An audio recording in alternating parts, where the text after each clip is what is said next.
What's going on, guys? So as promised, this is the long form videos that I'm going to start doing on the channel, which is more of a casual style where I'm kind of just talking through my experience with the device that I've used. And in this video, it's going to be the Pixel 8 series. And I just think a lot more time needs to be spent talking about the experience and, my overall thoughts on the device rather than just highlighting the things of the features that are being marketed towards us. It kind of gives you a better understanding of what this phone is like day to day. I know I initially said that it could be upwards of an hour. Don't know if it's going to be that long, but do expect this one to be a little bit more relaxed. So if you have me on in like a different tab or you just want to have this on in the background, that's completely fine. You don't necessarily need to watch anything, but what you need to watch on this channel is our sponsor, Nobody. I want to start things off by saying I originally was going to make a video reacting to MKBHD's smartphone awards, but unfortunately my friend ruined and spoiled what the notable phone was or best smartphone was, and it went to the Pixel 8, which honestly I'm very happy for, because I've said this before in that whole Pixel 7 rant series that I did, that the non-pro devices by Google are always under the radar, underappreciated, because that is where I think Google is the king at its certain price point. So the Pixel 8, I think, can be found on their website for $700, but you can pick it up from other retailers for much less. And the reason why I think the Pixel 8 is such a good device compared to the Pro series or the Pro lineup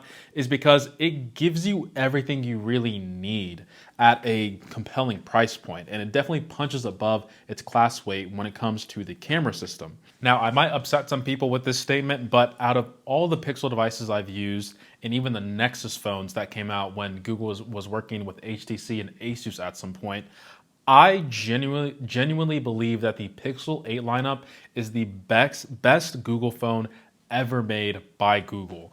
And I say that because there's just been a lot of, I think, discovery that Google has been doing these past couple of years, starting with the Pixel 6.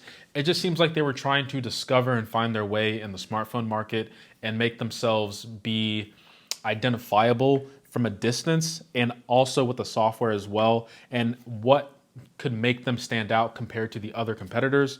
And I really do think that they nailed it when it came to the Pixel 8 series as well as Android 14, because when I pick up this phone, it feels like a Google phone. The animations feel like a Google phone. Everything in terms of just messing around with it, swiping through the menus, even the settings and whatnot, this is a Google phone.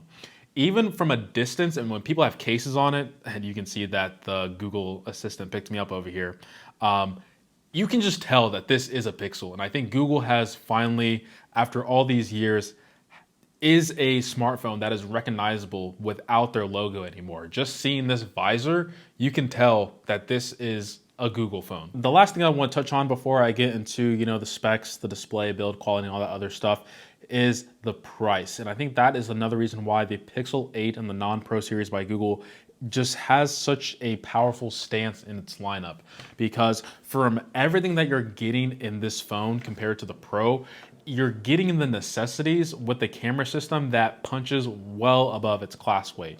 And I'll get into this when I eventually talk about the camera system, but for $700, and you can even get it cheaper on other retailer sites and also deals as well, it is really hard to beat the Pixel 8. And I would say this is a phone that I would personally jump ship from an S23 Ultra, and that is saying a lot, because this, in my opinion, is the best smartphone that came out last year. Very excited for the S24 lineup this year. So the nits is something that you're probably not going to notice unless you are in person, but this Pro has a 2500 nit count, and then the regular 8 has a 2000 nit count. But the thing that I like about the Pixel 8 display in particular is that it just feels more fluid and it's a little bit more glossy. I don't know if there is a certain finish that they did on the display compared to the 8 series or 8 Pro, but it just seems like my finger glides much more freely when going through the entire menus. But when I go over to the Pixel 8 Pro, I don't know if it's like a matte finish that they did with the display, similar to what they did on the back where it has less of a slippery feeling, but the display on the Pixel 8 Pro just has a bit more grip and my finger doesn't glide as much. So that's one of the things that I would say you might want to consider between choosing either one of these. If you put on a screen protector, you're probably not going to notice the difference between them. But if you don't use a screen protector like me, the Pixel 8 by itself just has a lot more fluidity when it comes to interacting with the screen. Now, I'm not talking about like the refresh rate, the 120 hertz that you have. I believe they both are identical, but it's the actual finishing of the display that I think the Pixel 8 has better than the regular Pixel 8 Pro. So the next thing that I want to talk about are the speakers. Now, this was a problem that I had when it came to the Pixel 7 Pro and the 7 lineup, and it was that the speakers were just not there. Like on 100% volume, it sounded like the speakers were at like 50%. I tried numerous Pixel 7s, even the Pixel 7 Pro, you guys can tell from my own videos, but every single device just seemed like the speakers were handicapped. It's nice to know that that has been improved on the 8 series. Maybe I'm no longer deaf. I don't know if that's something that can happen, but let me just give you guys a quick test. Let me just pull up YouTube here and just play a song. So one thing my friend did mention is when you swipe down, I would say that there's just a lot more room and space that you have on the control center on the 8 Pro, but honestly, in terms of my day-to-day use, I didn't really notice that big of a difference between the two. I was completely happy with both. But if you need that extra space for your buttons and your notification settings, or not settings, your notifications themselves, even though there's none right now, the Pixel 8 Pro is going to be a workhorse for you. Definitely when it comes to business, being productive, the Pixel 8 Pro, the bigger screen really does help in that aspect. So yeah, you can move around picture, all that good stuff, but let me just go ahead and swipe those away. The next thing that I want to talk about are the buttons. Now, if this is your first time getting a Pixel, or if you're considering a Pixel, this is what you should know that is the biggest annoyance, because the buttons are in a place that no other smartphone maker, at least from my knowledge, does. Why Google does this, I have no idea. And if you don't know what I'm talking about, it's this. The volume button is much lower than you expect, and the power button is right above it. Honestly, don't really see that big of an issue with the power button. It's this guy here. Why the volume rocker is so low does not make any sense for me, and it is annoying.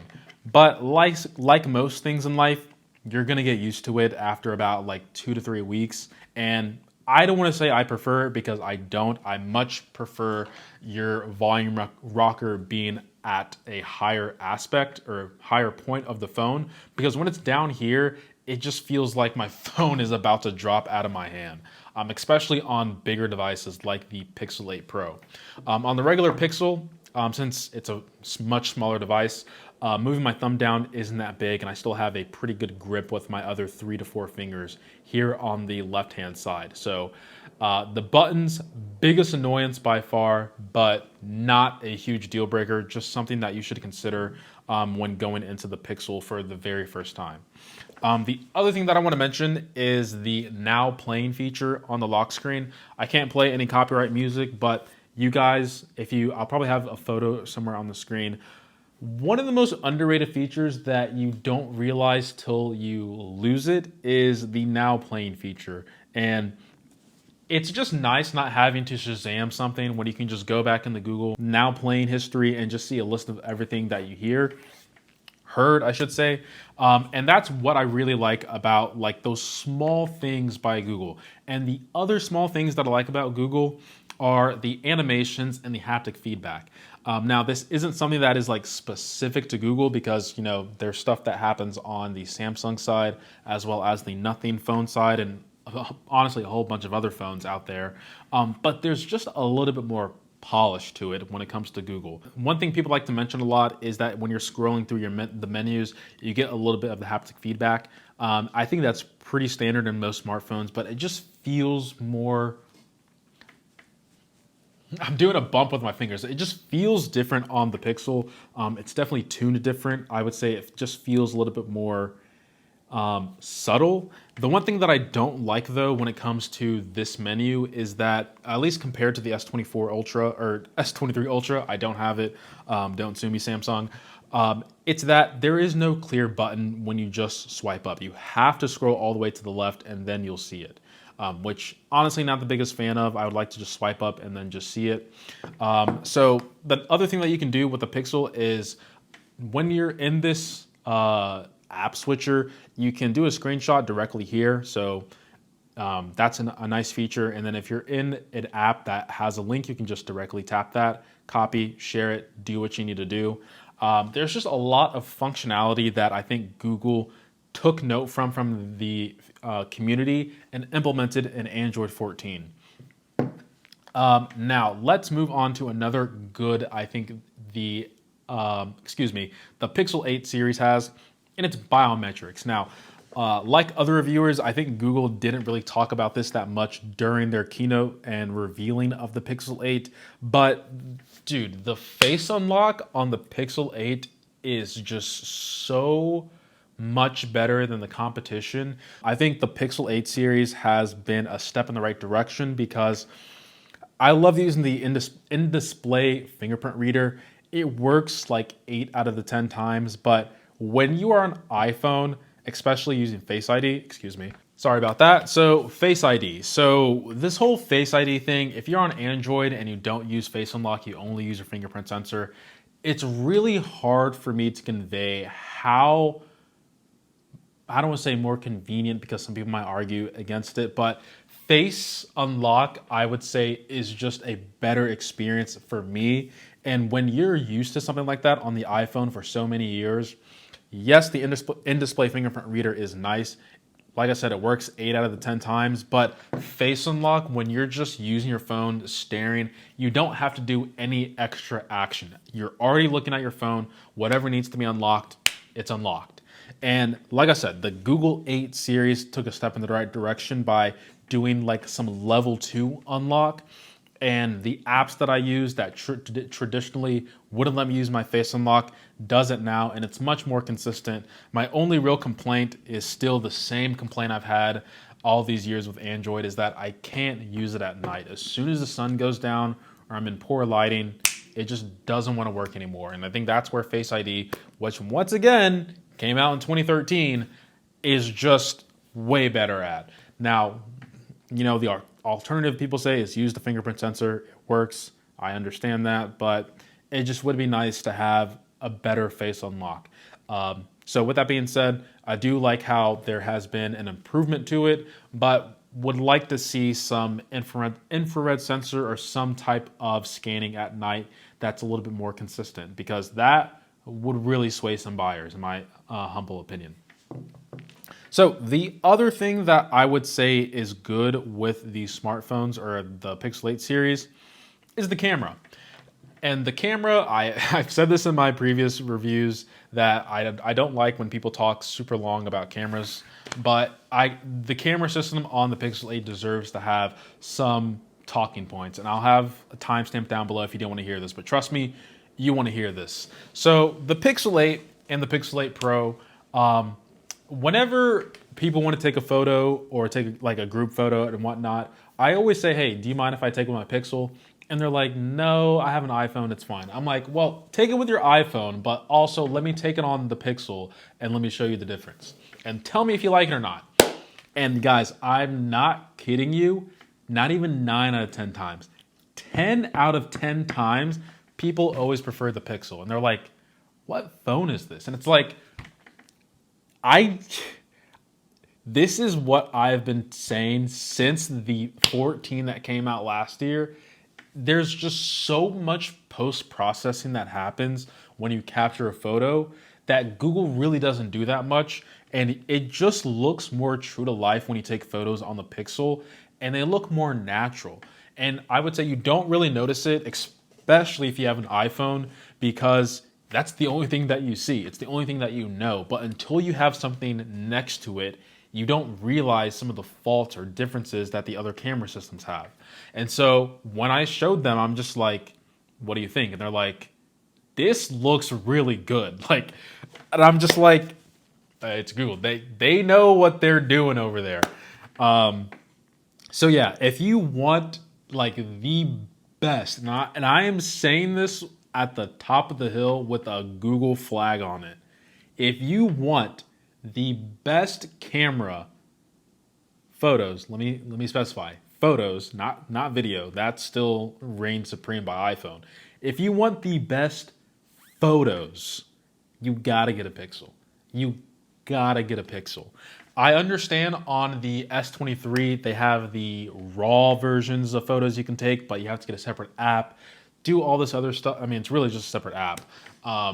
But out of the box, what you capture is what you get. And I think that's what people really like. The Pixel 8 series and just Pixels in general, if you want the best phone or photos, get the Pixel. I really don't want to spend too much time talking about the AI technology that Google has in their photos. I'll highlight the major ones like the video boost that I think is now out. If you take a group photo, it can stitch the best ones, all that cool stuff. I don't have a lot of friends, so can't really demonstrate that for you guys. So I'll just have a demo on the screen from someone else. Now, I don't think Google was like dead asleep. I think they had like one eye open while, their hand was doing something else. Keep it PG in the comments. But Google, I think what they are going to do is when we're using AI, there's a lot of stuff that happens like on a computer or like on some servers. Google has like their own cloud that they can but they basically have their own cloud that is at their disposal. And they also make the phones themselves. And Google Assistant is renowned to be one of the best assistants on the planet outside of ChatGPT, before the whole AI stuff. And I think with a device on hand that is AI focused, I think Google is probably going to be the first smartphone maker to have the best execution of AI tools in general from a software perspective. Just because they have so much power at their disposal that they can honestly do as much as they want. It's honestly all about optimization at the end of the day. And I think that is where Google is going to flex its muscles in the upcoming years. They kind of showcased it a little bit with the Pixel 8 series and the G3 processor, doing a lot more local AI processing, computations as well. But I don't think we're really going to see like the full extent of this until like 3 to 4 years later. Speaking about 3 to 4 years later, let's talk about the software support. So I don't even know what they said. It was something outrageous, like 7 or 8 years, regardless of what it was. I'm still skeptical because it is Google. You can't really believe companies until said thing happens at the date. And honestly, there's been a lot of speculation that they're probably doing what other companies are doing, where they just slowly lock features over the years. And as the years go by, they just unlock features and they say, hey, this is a new feature. This is your new software support. So hopefully that's not what they're going for. I do believe the smartphone category has plateaued a bit, especially in the software. And the whole AI thing is switching things up a bit. But yeah, it would be shocking if there was 7 to 8 year software support for the Pixel 8 series. And it's really just features that are slowly being unlocked year after year. It's basically like DLC, but you're saying it's software support. Anyway, that's my whole spiel on that. Now, let's talk about the bad. Now, I don't want to say this is super bad because that's a movie and I don't think a lot of people know about that movie. I'm just kidding. The charging isn't super slow, but it's noticeable coming from another flagship phone. Now, when I say other flagship phones, I mean like the S lineup by Samsung. These things charge stupid fast for no reason. Don't get me started on OnePlus. Even compared to the iPhone, I feel like the iPhone charges much faster than the Pixel series. With that being said, it's not the end of the world. Like, I get it. when it comes to charging, if these phones last you majority of the day and you're charging it like midday, or like when you're in your car driving to work, or when you're at work and you're charging for a little bit, you're not really going to notice how slow the charging speeds are. But the thing that you notice the most, especially when you come from other flagship phones, is when, I don't know, if there's like last minute plans that your friends want to do and your phone's at like 10%, your fast charger will charge that phone up for up to like 80% in 30 minutes. Don't get that on the Pixel 8 series. Unfortunately, like I said, it's not a deal breaker. It's just a bit of annoyance if that's something that you're coming from. But from anyone using like a budget phone from like the past 5 years, it's going to be improvement from what you've known before. This is something else that you guys also really enjoyed in my official review of the Pixel 8 series. It's the cell service and call quality. You guys know, after I talked about this in my Pixel 7 series rant that I did, if your phone can't do basic phone features, I don't care about any other features that the phone can do. The call quality on this thing sucks. And I've said this before.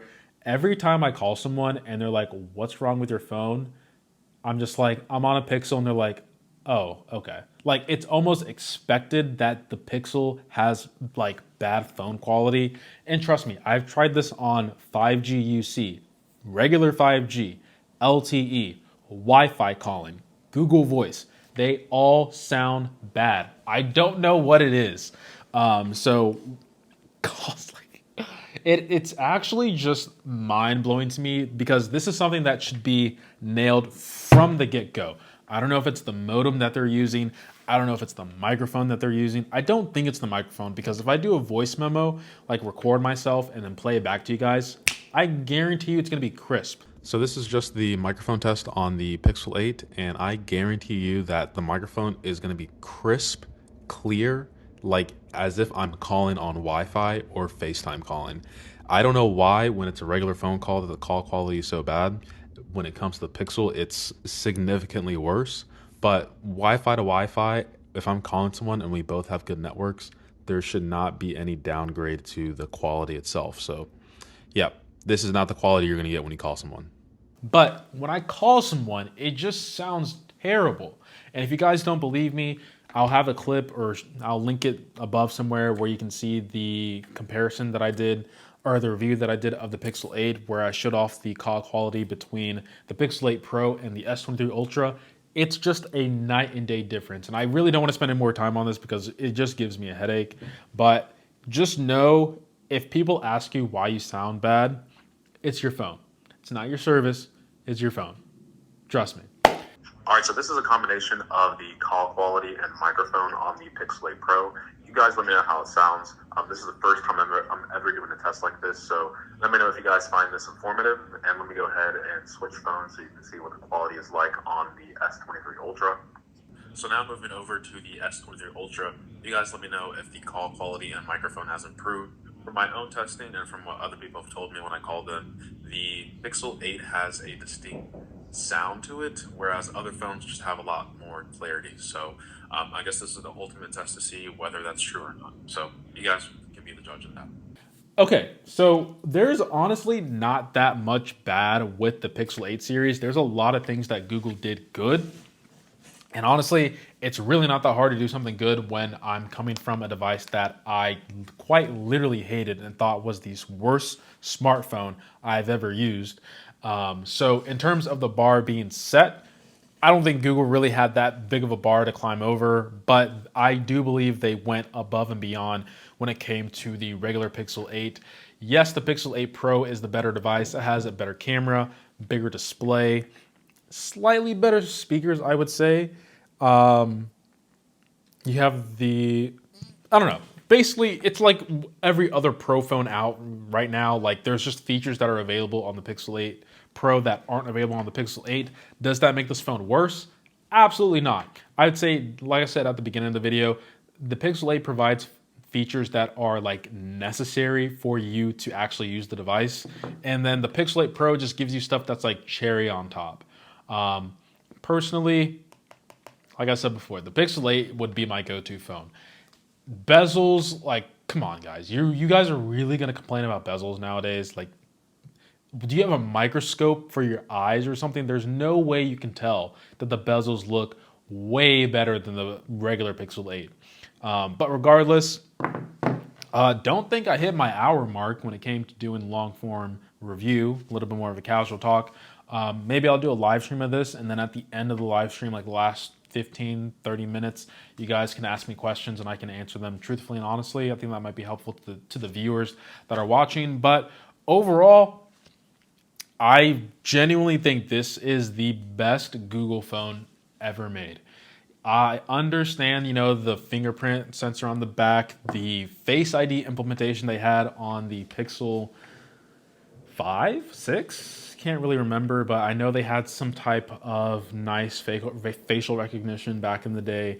Even the Nexus phones, those things were fat, but they were solid, robust phones. But even through all that, I still feel like I would pick the Pixel 8 over any of those phones because it just does everything right. So I forgot to talk about performance. Let me talk about performance real quick and then I'll end things off. Performance. Let me slide in this bad boy over here. The S23 Ultra. This is a device. Let me actually flip it over because I don't want to get notifications. I have a SIM card in here and here, but that's besides the point. Let's talk about performance because this is a topic that I swear everyone always shoots towards whenever you want to take down the Pixel. I did, so I'll admit that. But after using the Pixel 8, kind of had a bit of a revelation. When it comes to performance, in terms of like day-to-day use, it's basically identical across the board with a star on top. When you start doing things that are, I don't want to say outside the norm because editing photos isn't outside the norm. Playing games is definitely not outside the norm. But if you're just doing like browsing, checking on stuff, texting people, doing maps, sending emails, all the same across the board.